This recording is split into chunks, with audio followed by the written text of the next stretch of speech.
Hello students, मैं Manish Devlal welcome करता हूं आप लोगों को अपनी क्लासेस में। जैसे कि आपको पता है कि हमारा आरआरबी जेई का पेपर चल रहा है और अभी आज 20 को तीनों शिफ्ट कंप्लीट हो चुकी है और मेरा भी आज एग्जाम था थर्ड शिफ्ट में और अब एक हमारा 25 को 3 शिफ्ट रह गई है। तो आज जैसा पेपर आपके पास में आया था 19 को जैसा पेपर आया था सेम पैटर्न पे आपका पेपर 25 को भी आने वाला है। और आज अभी मैं पेपर दे के आ रहा हूँ तो मुझे अभी अभी रिसेंटली सारे क्वेश्चंस मैक्सिमम याद है कि किस किस टाइप के क्वेश्चन है।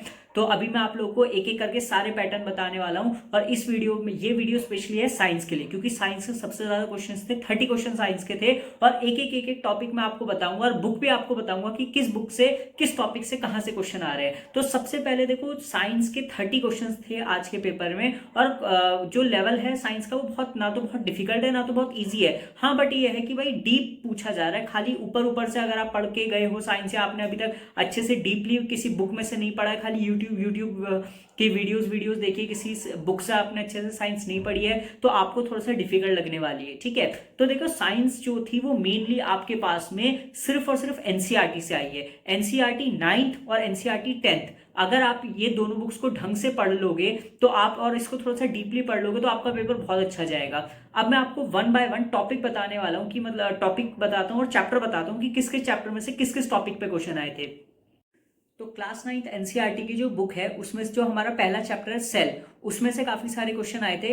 एक या दो क्वेश्चन मेरे पास में थे और मतलब एक चैप्टर में से दो क्वेश्चन आप समझ सकते हो काफी ज्यादा है। अगर आप उसको पढ़ के जाओगे तो 2 नंबर आपके पूरे पूरे बनते हैं। तो सेल चैप्टर में जो सेल के ऑर्गेनेल्स हैं, सेल की डिस्कवरी से कोई क्वेश्चन नहीं आया था, बट सेल के जो ऑर्गेनेल्स हैं उससे क्वेश्चन आया था। आपके पास में गोल्गी एपरेटस का क्या फंक्शन होता है ये आपके पास में क्वेश्चन था। तो आने वाली शिफ्ट में आपके पास में माइटोकॉन्ड्रिया से क्वेश्चन आ सकता है, एंडोप्लाज्मिक रेटिकुलम से क्वेश्चन आ सकता है और गोल्गी एपरेटस से तो आज के पेपर शिफ्ट में आया था, हो सकता है 25 में भी आ जाए। तो सेल ऑर्गेनेल्स में जितने भी हैं उनके फंक्शन, उनके लोकेशन, उनका स्ट्रक्चर वो आपको अच्छे से याद होना चाहिए। ठीक है, फिर सेकंड आता है टिश्यू के ऊपर। सेकंड चैप्टर आपका टिश्यू, जिसमें से क्वेश्चन आया था टिश्यू पे से आज आपके पास में क्वेश्चन आया था। मेरे पेपर में क्वेश्चन था टिश्यू में से कि जो हमारा ह्यूमन लैरिंग्स जो होती है उसमें किस टाइप की टिश्यू होती है। उसके 4 ऑप्शंस थे आपके पास में, तो उसका आंसर था आपके पास में जो इसमें कार्टिलेजेस होती है। ठीक है, तो सेम क्वेश्चन आपके पास में टिश्यू से आ सकता है। अगर आज जैसे एनिमल टिश्यू से पूछ लिया तो आपको प्लांट टिश्यू से दे सकता है। तो आप लोगों को टिश्यू वाला चैप्टर अच्छे से पढ़ लेना है। बायो में से यही 2 चैप्टर थे, सेल और टिश्यू, इन दोनों में से आज चैप्टर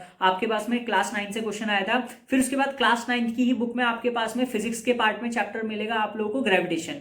ग्रेविटेशन में आपके पास में एक टॉपिक आएगा आपके पास में फ्री फॉल। फ्री फॉल से एक क्वेश्चन आपके पास में आया था। तो अभी ग्रेविटेशन वाला चैप्टर आपको अच्छे से पढ़ लेना है। उसमें आपके पास ग्रेविटी क्या होती है, मास और वेट में क्या डिफरेंस होता है और ग्रेविटी में जो अभी जो फ्री फॉल मैंने आपको बताया ये भी आपको अच्छे से पढ़ना है। हो सकता है आपकी 25 वाली शिफ्ट में इसमें से क्वेश्चन जरूर आए। ठीक है, फिर बात करते हैं 20 जो आपके पास में ये है और लास्ट जो आपके पास में एनवायरमेंट वाला चैप्टर है। एनवायरमेंट वाले चैप्टर से भी काफी सारे क्वेश्चन आए थे। एनवायरमेंट वाले क्वेश्चन चैप्टर में से आपके पास में ज्यादातर जो क्वेश्चन आ रहे हैं वो पॉल्यूशन से बेस्ड आ रहे हैं कि भाई अगर ये पॉलिथीन, सारे पॉलिथीन बैग्स को, एक क्वेश्चन आपके पास में आ जाया था कि सारे पॉलिथीन बैग्स को अगर मैं क्लोथ बैग से चेंज कर दूं या मतलब सारे पॉलिथीन बैग हटा के क्लोथ बैग यूज करने स्टार्ट कर दिए तो क्या उससे बेनिफिट होगा। वो स्टेटमेंट बेस्ड क्वेश्चन आया था, 4 क्वेश्चंस थे। तो पॉल्यूशन बेस्ड आपके पास में क्वेश्चन आ रहा है। ठीक है, और उसके बाद फ्री फॉल, बस इतना ही आपके पास में था। फिर नेक्स्ट आता है 10th के ऊपर। 9th की बुक से आपके पास इतना ही आएगा। आपको मैंने बता दिया सेल, टिश्यू, ग्रेविटेशन और आपके पास में जो नेक्स्ट चैप्टर था वो एनवायरमेंट वाला चैप्टर है। फिर क्लास 10th के पास आते हैं। क्लास 10th की बुक से भर भर के क्वेश्चन थे, मैक्सिमम साइंस के क्वेश्चन क्लास 10th की बुक से थे। क्लास 10th की बुक आपको ध्यान से पढ़नी है। तो सबसे पहले क्लास 10th की बुक में है आपके पास में chemical reaction and chemical equations. ठीक है, तो केमिकल इक्वेशंस में आपके पास में जब आप केमिकल इक्वेशन क्लास 10th का चैप्टर पढ़ोगे उसमें टाइप्स ऑफ इक्वेशन आती है अलग अलग, जैसे डिस्प्लेसमेंट, डबल डिस्प्लेसमेंट और रिडॉक्स रिएक्शन जिसमें रिडक्शन और ऑक्सीडेशन होता है। तो वो उसमें से आपके पास में क्वेश्चन जरूर आएगा, क्योंकि आज जो हमारे पास में क्वेश्चन आया था वो इस तरीके से आया था कि लेड नाइट्रेट के साथ में मैं क्या मिक्स करूं कि एक येलो प्रेसिपिटेट बन जाए। तो ये जो आपके पास में क्वेश्चन है डायरेक्टली आपके एनसीईआरटी में से आया है। एनसीईआरटी में जब आप लोग पढ़ोगे तो उसमें लिखा रहता है characteristics of a chemical reaction. Characteristics का मतलब होता है कि कहां कहां से, मतलब क्या क्या चीजें देख करके आप पता लगा सकते हो केमिकल रिएक्शन हुई है, जैसे evolution of a gas, formation of precipitate, change in temperature. तो आपको ये पढ़ना है, इसमें से रिएक्शन जरूर आएगी। ठीक है, नेक्स्ट आता है आपके पास में इलेक्ट्रोलाइसिस का एक क्वेश्चन आया था। इलेक्ट्रोलाइसिस प्रोसेस जो है बच्चे आपका वो डिकम्पोजिशन रिएक्शन का एक डिकम्पोजिशन रिएक्शन जो है उसी में से एक क्वेश्चन आया था, तो ये भी आपको पढ़ना है। मतलब जितने भी टाइप्स है ना रिएक्शन के, उसमें जो आपको एनसीईआरटी में एग्जाम्पल दे रखे हैं वो आपको अच्छे से पढ़ना है। और एक डबल डिस्प्लेसमेंट रिएक्शन और रिडॉक्स रिएक्शन, ये दोनों रिएक्शन बहुत बहुत इंपॉर्टेंट है, इसमें से क्वेश्चन जरूर आएगा 25 में। आप लोगों को YouTube पे वीडियो देखने की जरूरत नहीं है, आप अपने आसपास में कोई भी 9th या 10th का बच्चा होगा उससे एक बार साइंस की बुक लो और अच्छे से ये चैप्टर्स को पढ़ो, अपने आप आपका पेपर अच्छा जाएगा। ठीक है, तो एक तो आपका केमिकल रिएक्शन हो गया। नेक्स्ट उसके बाद आता है केमिकल रिएक्शन के बाद सेकंड चैप्टर जो आता है केमिस्ट्री में जो बहुत इंपॉर्टेंट है वो कार्बन एंड इट्स कंपाउंड। मतलब सबसे ज्यादा अगर केमिस्ट्री में क्वेश्चन आ रहे हैं तो कार्बन एंड इट्स कंपाउंड से आ रहे हैं। कार्बन एंड इट्स कंपाउंड्स में सैचुरेटेड अनसैचुरेटेड यानी कि एल्कीन एल्काइन एल्केन से क्वेश्चन आ रहे हैं। और आपके पास में सोप एंड डिटर्जेंट से आपके पास में क्वेश्चन आया था। सोपर डिटर्जेंट में से आपके पास में क्वेश्चन जो था वो आपका मिसेल से क्वेश्चन था कि जो सोप में मिसेल होता है उसमें जो आपके वाटर मॉलिक्यूल्स है वो किस साइड से ज्वाइन होते हैं। तो सोप एंड वाटर वाला पार्ट जो है इसी मतलब कार्बोनेट्स कंपाउंड में सोप एंड वाटर वाला एक पार्ट है, सोप एंड डिटर्जेंट वाला, वो आपको अच्छे से पढ़ना है, उसमें से क्वेश्चन आ रहा था।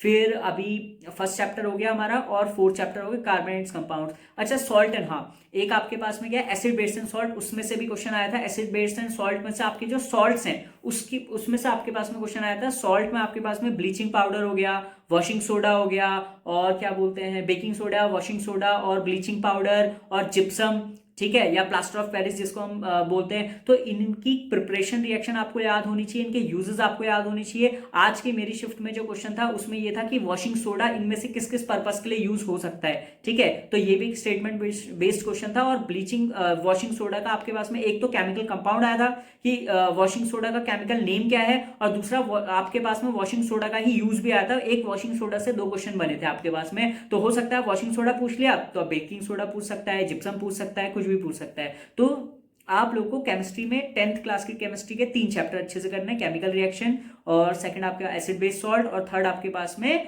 कार्बोनेट्स कंपाउंड्स, बहुत इंपॉर्टेंट है। ठीक है, चलो फिर आते हैं फिजिक्स के ऊपर। फिजिक्स में सबसे इंपॉर्टेंट जो आपके पास में है वो है इलेक्ट्रिसिटी। फिजिक्स में आज इलेक्ट्रिसिटी का एक न्यूमेरिकल आया था, हालांकि न्यूमेरिकल बहुत ही ईजी था, बहुत ही ईजी था। न्यूमेरिकल में कुछ भी नहीं था, ये था कि एक आपके पास में इलेक्ट्रिक आयरन है वो 500 वोल्ट की है। ठीक है, उसको हमने क्या किया 6 आवर्स तक यूज किया पर डे। ठीक है, 6 आवर्स पर डे यूज किया 30 डेज तक। हाँ, एक 500 वॉट की जो वो है इलेक्ट्रिक आयरन है उसको हमने 6 डेज तक यूज किया, 6 आवर पर डे यूज किया 30 डेज तक। और जो इलेक्ट्रिक यूनिट का जो चार्ज है वो 4.5 रुपीज समथिंग था। ठीक है, तो आपको ये निकालना है कि टोटल इलेक्ट्रिक बिल कितना होगा। और ये क्वेश्चन आपको बहुत अच्छा, बहुत ही ईजी होता है। इसमें आपको पता है पहले किलो वॉट आवर में आपको यूनिट को कन्वर्ट करना है। जैसे 500 वॉट है उसको 6 से मल्टीप्लाई किया तो कितना हो गया 3000 हो गया। 3000 किलो वॉट का मतलब हो गया 3000 वॉट का मतलब हो गया 3 किलो वॉट। और फिर उसको आपने 30 से मल्टीप्लाई करना है क्योंकि 30 डेज तक यूज हो रहा है, और फिर 4 से मल्टीप्लाई करना है, आपका आंसर आ जाएगा। बहुत ही इजी क्वेश्चन है। बट अब अगर किलोवाट आवर से आपके पास में क्वेश्चन आ गया है तो हो सकता है कि पैरेलल और सीरीज कॉम्बिनेशन, ये भी बहुत मतलब कनेक्टेड टॉपिक है, इससे भी आपके पास में आ सकता है। इलेक्ट्रिसिटी से एक क्वेश्चन तो ये आ गया, और ये तो न्यूमेरिकल आ गया। और एक थ्योरी बेस्ड पे ये क्वेश्चन था कि आपके पास में जब हम किसी कंडक्टर से वायर को टच करते हैं या कोई भी कंडक्टर में जब इलेक्ट्रिसिटी फ्लो होती है तो उसमें क्या होता है जिससे आपका जो वो है हमारे पास में जो इलेक्ट्रॉन्स है वो मोशन करना स्टार्ट कर देते हैं। तो उसका आंसर ये था कि जैसे ही क्या होता है हमारा कंडक्टर इलेक्ट्रिसिटी पास करना शुरू करता है या इलेक्ट्रिक सोर्स है हम उसको कनेक्ट करते हैं तो पोटेंशियल डिफरेंस क्रिएट हो जाता है, और पोटेंशियल डिफरेंस की वजह से वहां पे इलेक्ट्रिसिटी जो है वो इलेक्ट्रॉन्स फ्लो करना या इलेक्ट्रॉन मोशन करना स्टार्ट कर देते हैं। ये आपके पास में क्वेश्चन आया था। तो सोचो ये थोड़ा सा डीप क्वेश्चन है, अगर आप इसको ढंग से पढ़ोगे तब जाके आपको पता चलेगा। और मैं आपको दोबारा बोल रहा हूँ कि आप लोगों को और ज्यादा कुछ पढ़ने की जरूरत नहीं है, सिर्फ एक 9th की एनसीईआरटी उठाओ, 10th की एनसीईआरटी उठाओ, और जो चैप्टर मैंने बोले हैं बस उनको पढ़ लो। और क्लास 10th की बुक से जो आप चैप्टर बिल्कुल भी मिस नहीं कर सकते वो है आपके पास में लाइट रिफ्लेक्शन रिफ्लेक्शन, बहुत बहुत इंपॉर्टेंट है। आज के चैप्टर में क्वेश्चन आया था कॉनकेव लेंस से क्वेश्चन आया था कि कॉनकेव लेंस को हम टॉर्च में यूज कर सकते हैं क्योंकि वो एक डाइवर्जिंग मिरर है, वो लाइट को डाइवर्ज करने में हेल्प करता है। ठीक है, तो ये आपके पास में क्वेश्चन आया था। एक आपके पास में क्वेश्चन आया था कि अगर एटमॉस्फेरिक रिफ्रैक्शन नहीं होगा तो स्टार्स में क्या डिफरेंस आएगा, मतलब जो स्टार्स आपको ट्विंकल करते हुए दिखते हैं अगर एटमॉस्फेरिक रिफ्रैक्शन नहीं होगा, बिकॉज एटमॉस्फेरिक रिफ्रैक्शन की वजह से ही जो स्टार्स हैं वो ट्विंकल करते हुए दिखते हैं। अगर एटमॉस्फेरिक रिफ्रैक्शन नहीं होगा तो स्टार्स जो है वो हमको अपनी कांस्टेंट पोजीशन पे दिखेंगे, उसी पोजीशन पे दिखेंगे। तो 2-3 क्वेश्चन आपके पास में लाइट से आएंगे, तो लाइट आपको अच्छे से पढ़ना है। और अभी एएलपी का जो पेपर हुआ था, एएलपी में भी आपके पास में कॉन्वेक्स लेंस, कॉन्वेक्स मिरर से बहुत सारे क्वेश्चन आए थे। इवन उसके रे डायग्राम से भी क्वेश्चन आए थे कि ऑब्जेक्ट की पोजीशन अगर यहां पे है तो इमेज की पोजीशन कहां पे होगी। तो लाइट चैप्टर को आप अच्छे से पढ़ लो, ठीक है।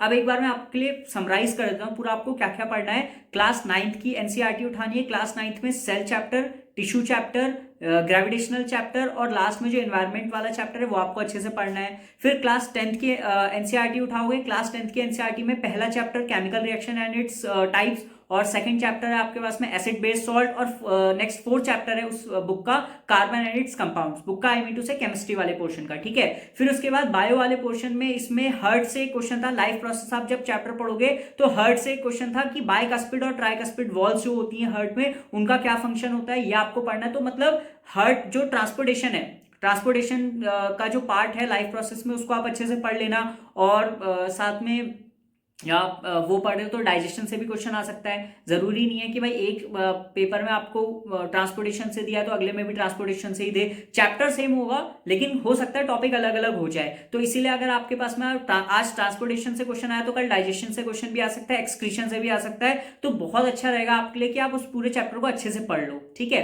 तो लाइफ प्रोसेस हो गया, और उसके बाद बायो में एक लाइफ प्रोसेस इंपॉर्टेंट है, और एक रिप्रोडक्शन से भी आप पढ़ सकते हो। रिप्रोडक्शन के डिफरेंट असेक्सुअल रिप्रोडक्शन के जो मोड्स होते हैं, binary fission, multiple fission, fragmentation, regeneration, ये सबको अच्छे से पढ़ लीजिए। उसके बाद नेक्स्ट आपके पास में फिजिक्स में आपको लाइट बहुत बहुत इंपॉर्टेंट है, इलेक्ट्रिसिटी बहुत इंपॉर्टेंट है। इलेक्ट्रिसिटी से थ्योरी भी आ रही है, न्यूमेरिकल भी आ रहा है। हो सकता है मिरर किससे, वैसे अभी तक मिरर या लेंस से अभी तक कोई भी न्यूमेरिकल किसी भी शिफ्ट में नहीं आया है। क्या पता, हो सकता है कि आपकी थोड़ा सा गैप आपको मिल रहा है। 20 तारीख को आज पेपर हो गया, फिर 25 को है, हो सकता है गैप है, तो छोटा मोटा क्वेश्चन आपको मिरर या लेंस फॉर्मूला पे देखने के लिए मिल सकता है। तो ये क्लास 9th और क्लास 10th की बुक्स से आप जरूर पढ़ें। और जब आप पेपर देके आओगे तो आपको जब सारे क्वेश्चन इन्हीं टॉपिक में से दिखेंगे तो आपको मेरी वीडियो याद आएगी कि मैंने मनीष भाई की वीडियो देखी थी और उसमें ये था कि उन्होंने बताया था ये टॉपिक से क्वेश्चन आएंगे, और इसी टॉपिक से क्वेश्चन आया।